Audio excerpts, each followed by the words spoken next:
Assalamualaikum warahmatullahi wabarakatuh. Halo semuanya, selamat datang di video pembelajaran bab 7 tentang pemeriksaan dan penyidikan pajak.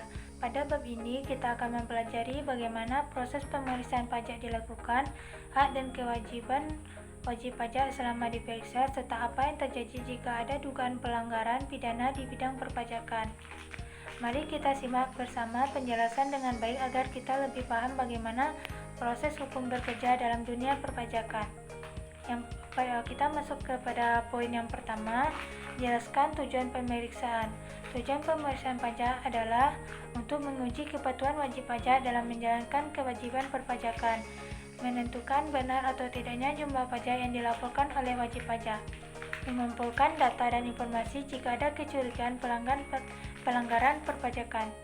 Ada dua jenis pemeriksaan. Yang pertama yaitu pemeriksaan rutin kepatuhan, misalnya permintaan restitusi pajak, pemeriksaan khusus karena indikasi pelanggaran pajak. Baiklah, kita masuk kepada poin yang kedua, apa yang menjadi hak dan kewajiban pajak pada saat dilakukan pemeriksaan. Hak wajib pajak aset diperiksa, yaitu mendapat surat pemberitahuan pemeriksaan, meminta identitas pemeriksaan, mendapat penjelasan tentang maksud dan tujuan pemeriksaan, memberikan keterangan lisan dan tertulis, mengajukan keberatan atas hasil pemeriksaan. Kewajiban wajib pajak saat diperiksa yaitu menunjukkan dana atau meminjamkan dokumen yang diminta, memberikan akses data dan informasi, memberikan kesempatan masuk ke tempat usaha, menyediakan bantuan dan informasi dengan jujur dan lengkap. Selanjutnya kita masuk kepada poin yang nomor 3, mengapa seorang wajib pajak dapat diancam hukum pidana.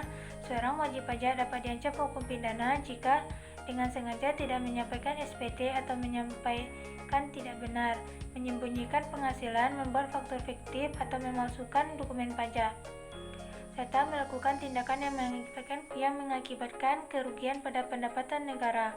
Sanksi pidana ini diatur pada pasal 39 Undang-Undang KUP.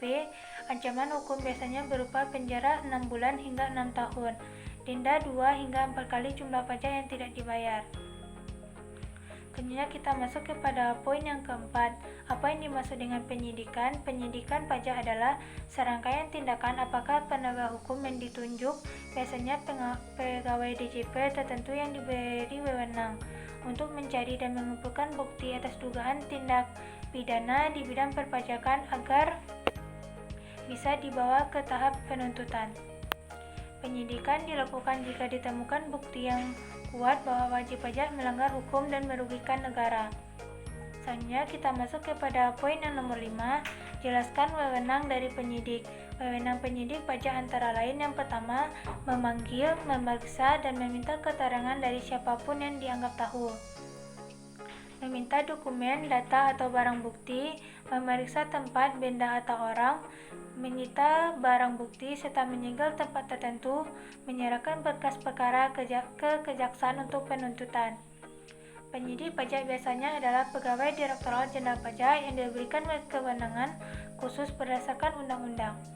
Selanjutnya kita masuk kepada poin yang terakhir yang keenam, bagaimana penyidikan terhadap wajib pajak dapat dihentikan. Penyidikan pajak dapat dihentikan jika wajib pajak melunasi seluruh kerugian negara, pokok pajak, sanksi bunga dan denda. DJP dan aparat penegak hukum sepakat untuk tidak melanjutkan perkara ke pengadilan. Hal ini dikenal dengan istilah penghentian penyidikan karena kepentingan penerimaan negara dan diatur pada pasal 44B Undang-Undang KUP. Baiklah, semoga penjelasan tadi bisa membantu teman-teman lebih memahami mengenai hukum pajak. Terlebih terkurang, saya mohon maaf. Assalamualaikum warahmatullahi wabarakatuh.